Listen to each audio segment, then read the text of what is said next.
Dear people watching and listening, Assalamu alaikum. Kindly like and share this video and subscribe to my YouTube channel. Please support my channel by contributing to my Patreon account so that I can continue making the audiobook series. The book continues with part 3, which tells in detail about the invasion of Iraq, more commonly known as the Muslim conquest of Persia, which caused the fall of the Sassanidempire in 651 AD. Start of Chapter 19. The Battle of Chains. We did trample Hormuz with fury restrained. Al-Qaqa bin Amr, commander in Khalid's army. On receiving the orders of the Caliph, Khalid at once undertook preparations to raise a new army. His riders galloped far and wide in the region of Yamama and in central and northern Arabia, calling brave men to arms for the invasion of Iraq. And brave men assembled in thousands, many of them his old comrades of the campaign of the apostasy who, having visited their homes, decided to return to his standard for fresh adventure and glory. Khalid's name was now a magnet that drew warriors to him. Fighting under Khalid meant not only victory in the way of Allah, but also spoils and slaves. In fact, the best of both worlds. Within a few weeks, an army of 10,000 men was ready to march with Khalid. There were 4 important Muslim chiefs with large followings in northeastern Arabia: Muthanna bin Haritha, Mazhur bin Adi, Harmala and Sulma. The first 2 of these have already been mentioned in the preceding chapter. The Caliph had written to them to muster warriors and operate under the command of Khalid. Now Khalid wrote to all 4 of them, informing them of his appointment as commander of the Muslim army and of the mission which he had received from the Caliph. He ordered them to report to him, along with their men, in the region of Uballa. It is believed that Muthanna, who was at Khafan at the time, a place 20 miles south of Hira, was displeased with the arrangement. He had hoped that the Caliph would give him a large independent command in Iraq, as he certainly deserved, but he came as ordered and placed himself and his men at the disposal of Khalid. He was to prove the best of subordinate commanders. Each of these 4 chiefs brought 2,000 men. Thus Khalid entered Iraq with 18,000 warriors, the largest Muslim army yet assembled for battle. In about the 3rd week of March 633, beginning of Muharram 12 Hijri, Khalid set out from Yamama.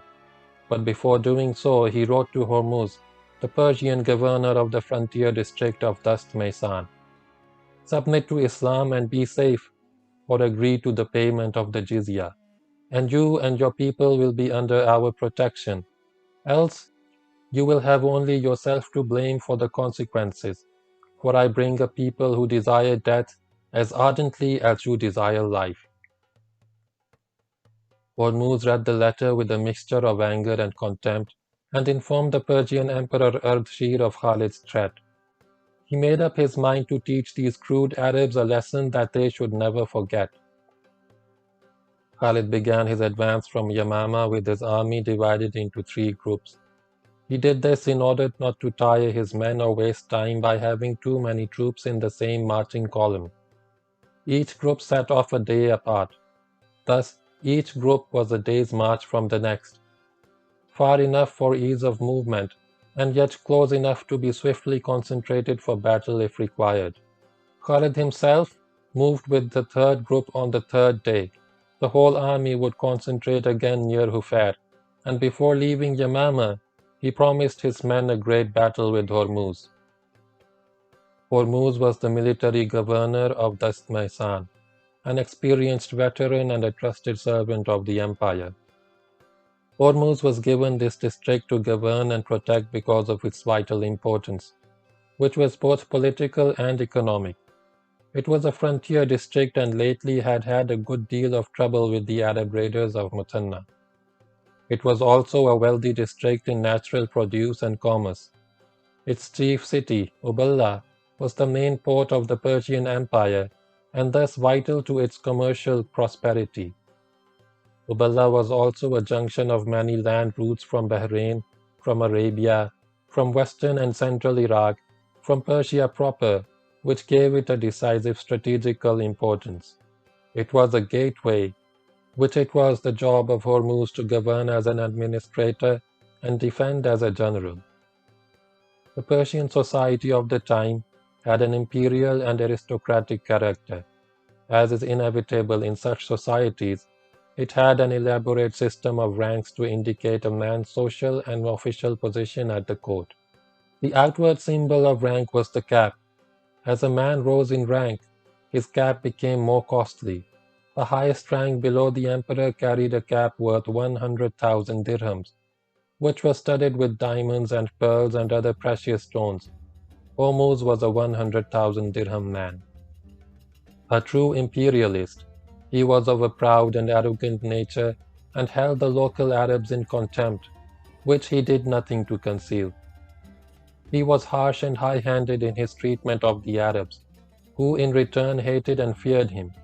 In fact, his heavy hand became the cause of a saying amongst the Arabs, more hateful than Hormuz.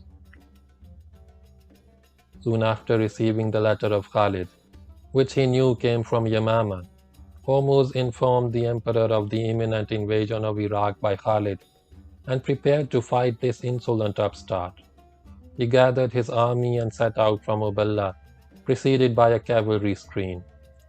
The direct route from Yamama to Uballah lay through Kazima, in modern Kuwait, and thither went Hormuz, expecting Khalid to take this route. On arrival at Kazima, he deployed his army facing southwest with a center and two wings and ordered that men should be linked together with chains. So deployed, he awaited the arrival of Khalid, but of Khalid there was no sign, and the following morning his scouts brought word that Khalid was not moving towards Kazima. He was making for Hufair. Khalid had already, before he left Yamama, arrived at a broad conception of how he would deal with the army of Hormuz. He had given the mission of fighting the Persians, and the defeat of the Persian army was essential if the invasion of Iraq was to proceed as intended by the Caliph. With the Persian army intact at Uballah, Khalid could not get far. The direction given to him by the Caliph, that is Uballah, was by itself certain to bring the Persians to battle, for no Persian general could let Uballah fall. Khalid knew the fine quality and the numerical strength of the Persian army, and the courage, skill and armament of the Persian soldier. Heavily armed and equipped, he was the ideal man for the set-piece frontal clash. The only weakness of the Persian soldier and army lay in their lack of mobility. The Persian was not able to move fast, and any prolonged movement would tire him.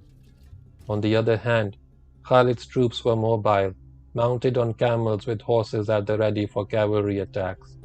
And they were not only brave and skillful fighters, but also adept at fast movement across any terrain, especially the desert. Moreover, thousands of them were veterans of the campaign of the apostasy. Khalid decided to use his mobility to exploit its lack in the Persian army. He would force the Persians to carry out march and counter-march till he had worn them out. Then he would strike when the Persians were exhausted. Geography would help him. There were two routes to Uballah, via Kazima and Hufair, whose existence would facilitate this maneuver. Having written to Hormuz from Yamama, Khalid knew that the Persian would expect him to advance on the direct route from Yamama to Uballah, via Kazima, and would make his defensive plans accordingly. Khalid decided not to move on that route, but to approach Uballah from the southwest so that he would be free to maneuver on two axes, the Kazima axis and the Hufair axis, thus creating a difficult problem for the less mobile Persians. With this design in mind, he marched to Nibaj, divided his army into three groups as already explained, and took under command the 2,000 warriors of Muthanna, who along with their intrepid chief were awaiting Khalid at Nibaj. From Nibaj, He marched in the direction of Hufair, picked up the other 3 chiefs on the way, and approached Hufair with 18,000 men. Khalid was not in the least worried about the presence of the Persian army at Kazima. Hormuz at Kazima posed no threat to Khalid, for the Persians could not venture into the desert to disrupt his communications, apart from the fact that a mobile force like Khalid's operating in the desert did not present particularly vulnerable lines of communication. Khalid made no attempt to rush through Hufair and make for Uballa, because with Hormuz's large army on his flank, his forward movement beyond Hufair might spell serious trouble. Hormuz could fall upon his rear and cut his line of retreat. No Arab would ever accept interference, or even a threat of interference, with his route back into the friendly, safe desert where he alone was master. Hence Khalid waited in front of Hufair, while light detachments of his cavalry kept Hormuz under observation. He knew that his presence near Hufair would cause near panic in the mind of Hormuz. This is just what happened. The moment Hormuz caught word of Khalid's movement towards Hufair, he realized the grave danger in which his army was placed. The Arab was not so simple after all. As an experienced strategist, he knew that his base was threatened. He immediately ordered a move to Hufair, 50 miles away, and his army, weighed down with its heavy equipment, trudged along the track. The 2 days' march was tiring, but the tough and disciplined Persian soldier accepted his trials without complaint. On arrival at Hufair, however, Hormuz found no trace of Khalid. Expecting the Muslims to arrive soon, he deployed for a battle as he had done at Kazima, chains and all, but hardly had his men taken up their positions when his scouts came rushing to inform him that Khalid was moving towards Kazima. And Khalid was indeed moving towards Kazima. He had waited near Hufair until he heard of the hurried approach of Hormuz. Then he had withdrawn a short distance and begun a counter-march through the desert towards Kazima, not going too far into the desert so as not to become invisible to Persian scouts. Khalid was in no hurry. His men were well mounted, and he took his time. He had no desire to get to Kazima first and occupy it, for then he would have to position himself for battle, and his opponent would be free to maneuver. Khalid preferred to let the Persians position themselves while he himself remained free to approach and attack as he liked with the desert behind him. The Persians again packed their bags and set off for Kazima, for Hormuz could not leave the Kazima route to the Muslims. Hormuz could have fought a defensive battle closer to Uballa, but having experienced the treble havoc brought by Muthanna in his district, he was in no mood to let Khalid approach close enough to let his raiders loose in the fertile region of Uballa. He was determined to fight and destroy Khalid at a safe distance from the district, which it was his duty to protect, and he rejoiced at the prospect of a set-piece battle against the desert Arabs. Moreover, armies act as magnets. They attract each other. Sometimes an area which is not otherwise strategically important becomes so through the presence of a hostile army. Now Hormuz was drawn to Kazima not only by the strategical importance of the place, but also by the army of Khalid. This time the forced march did not go down so well with the Persians, and there was grumbling, especially amongst the Arab auxiliaries serving under Hormuz, who cursed the Persian for all the trouble that he was causing them. The Persians arrived at Kazima in a state of exhaustion. Hormuz, the professional regular soldier, wasted no time and at once deployed the army for battle in the normal formation of a center and wings. The generals commanding his wings were Qubaz and Anushjan. The men again linked themselves with chains. Chains were often used by Persian army to link their men in battle. They were normally of 4 lengths to link 3, 5, 7 or 10 men, and were supposed to act as a source of strength to the army. It would not be correct to say, as some critics have suggested, that the chains were used by the officers for fear that their men would run away. The chains were used as a manifestation of suicidal courage. confirming the soldiers' willingness to die on the battlefield rather than seek safety in flight. They also lessened the danger of a breakthrough by enemy cavalry, as with the men linked together in chains, it was not easy for cavalry groups to knock down a few men and create a gap for penetration. And since the Persian army was organized and trained for the set-piece battle, this tactic enabled it to stand like a rock in the face of enemy assault. But the chains had one major drawback. In case of defeat, the men were incapable of withdrawal, for then the chains acted as fetters. Men chained to fallen comrades lost all power of movement and became helpless victims of their assailants. It was the use of chains in this battle that gave it the name of the Battle of Chains. The Arab auxiliaries, however, did not approve of these chains and never resorted to their use. When on this occasion the Persians chained themselves, the Arabs said, "You have bound yourself for the enemy. Beware of doing so." To this the Persian retorted, "We can see that you wish to be free to run." Now Khalid came out of the desert and approached the Persians. He had made up his mind to fight a battle here and now before the Persian army recovered from its fatigue. But the Muslim army had no water, and this caused some alarm among the men, who informed Khalid of their misgivings. "Dismount and unload the camels," ordered Khalid. "The water will go to whichever army is more steadfast and more deserving." Their confidence in the leader unshaken, the Muslims prepared for battle. They had not been at this for long when it began to rain, and it rained enough for the Muslims to drink their fill and replenish their water skins. Hormuz had deployed his army just forward of the western edge of Kazima, keeping the city covered by his dispositions. In front of the Persians stretched a sandy, scrub-covered plain for a depth of about 3 miles. Beyond the plain rose a complex of low, barren hills about 200 to 300 feet high. This range was part of the desert, running all the way to Hufair, and it was over this range that Khalid had marched to Kazima.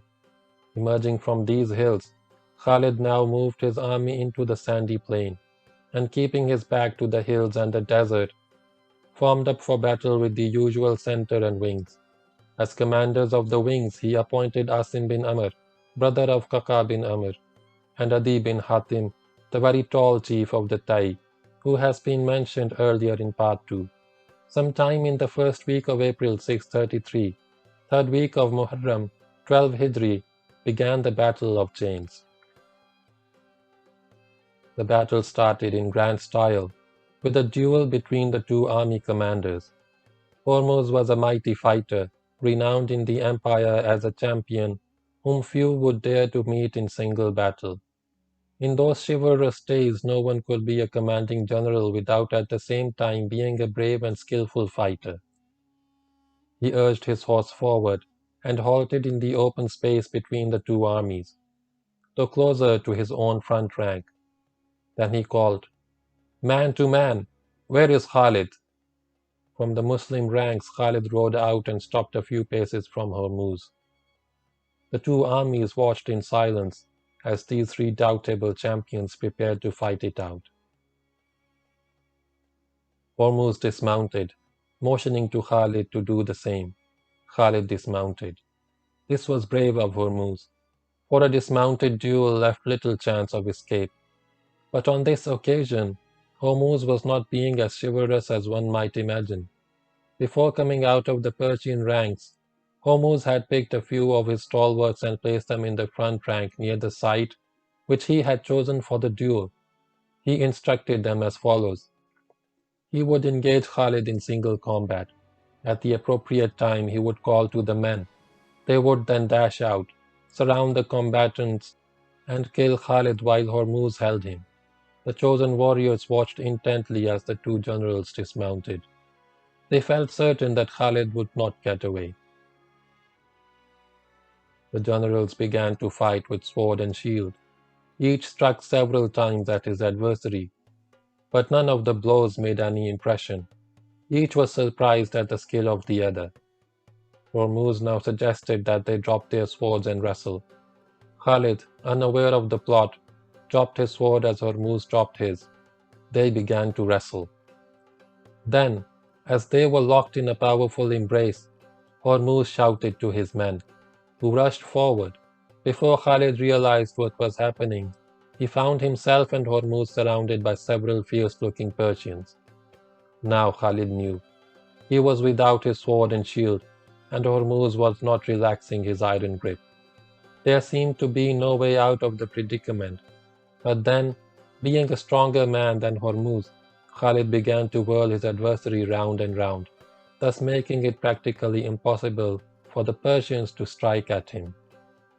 A storm of sound arose over the battlefield as the two armies shouted, one with delight, the other with dismay. In this noise, their attention riveted on the wrestlers.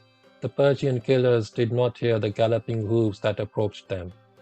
They did not know what hit them. 2 or 3 of them sprawled on the ground as headless trunks, before the others realized that the number of combatants in this melee had increased by just one more. The extra man was Qaqa bin Amr, the one-man reinforcement sent by Abu Bakr. Qaqa had seen the Persian killers rush towards the 2 generals, and in a flash understood the perfidy of the enemy general and the peril which faced Khalid. There was no time to tell this to anyone, no time to explain or gather comrades to support him. He had spurred his horse into a mad gallop, and arriving in the nick of time, had set upon the Persians with his sword. Qaqa killed all of them. Khalid, freed of the menace of the Persian killers, turned his entire attention to Hormuz. After a minute or two, Hormuz lay motionless on the ground, and Khalid rose from his chest with a dripping dagger in his hand. Khalid now ordered a general attack, and the Muslims, incensed by the treacherous plot of the enemy commander, went into battle with a vengeance. The center and the wings swept across the plain to assault the Persian army. The Persians had suffered a moral setback with the death of their commanding general, but they were more numerous than the Muslims and their iron discipline held them together. They fought hard. For some time the battle hung in the balance with the fast-moving Muslims assailing the front and the steady chain-linked Persian infantry repulsing all assaults. But soon the superior skill and courage of the Muslims and the fatigue of the Persians began to tell, and after several attempts, the Muslims succeeded in breaking the Persian front in a number of places. Sensing defeat, the Persian generals commanding the wings, Qubaz and Anushjan, ordered a withdrawal and began to pull their men back. This led to a general retreat, and as the Muslims struck still more fiercely, the retreat turned into a rout. Most of the Persians who were not chained managed to escape, but those who were chain-linked found their chains a death trap. Unable to move fast, they fell an easy prey to the victorious Muslims and were slain in thousands before darkness set in to put an end to the slaughter. Qubaz and Anushjan managed to escape and succeeded in extricating a large portion of the army from the battlefield. The first battle with the power of Persia was over.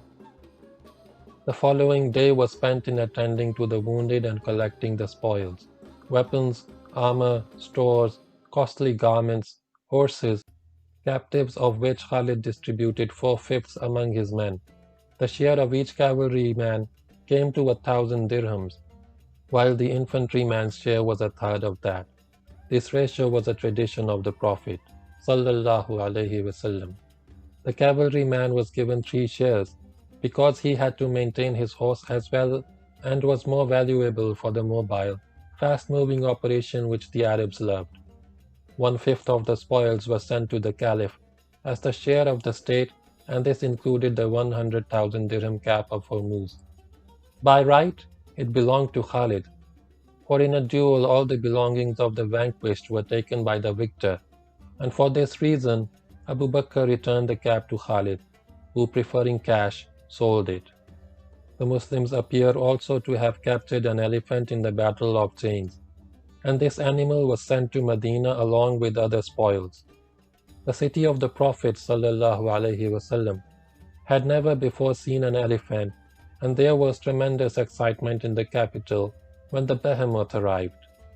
The people marveled at this greatest of land animals, but Abu Bakr radiallahu ta'ala anhu could not think of any use for the unfamiliar beast and returned it to Khalid. What happened to it thereafter, we do not know. While the families of the Persians and those of the Iraqi Arabs who had supported them were taken captive, the rest of the population of the district was left unmolested. This population consisted mainly of small farmers, peasants and shepherds, and they all agreed to pay the jizya and come under Muslim protection. For a few days Khalid remained busy with organizational matters. Then he set his army in motion towards the north. Ahead of the main body of the army, he sent Muthanna and his 2,000 riders to reconnoiter the country and kill any stragglers behind by the retreating Persians. Muthanna reached a small river just north of where Zubair stands today, on the bank of which stood a fort known as Hisnul Murad, that is, the Fort of the Lady, so called because a lady ruled over it. Muthanna laid siege to the fort, but in order to avoid delay in his advance, he left his brother Mu'anna in charge of the siege operations with a few hundred men, and himself proceeded north with the rest of his column. 2 or 3 days of siege operations were enough to convince the lady of the fort of the futility of resistance.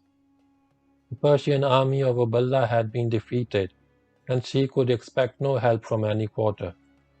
Mu'anna offered to accept a peaceful surrender without bloodshed, without plunder, without enslavement. The lady agreed. The defenders surrendered. Mu'anna and the lady of the fort appeared to have found much pleasure in their meeting with each other. First the lady became a Muslim, and then, without any further delay, Mu'anna married her. Meanwhile, Khalid was advancing northwards from Kazima with the main body of the army. End of chapter 19.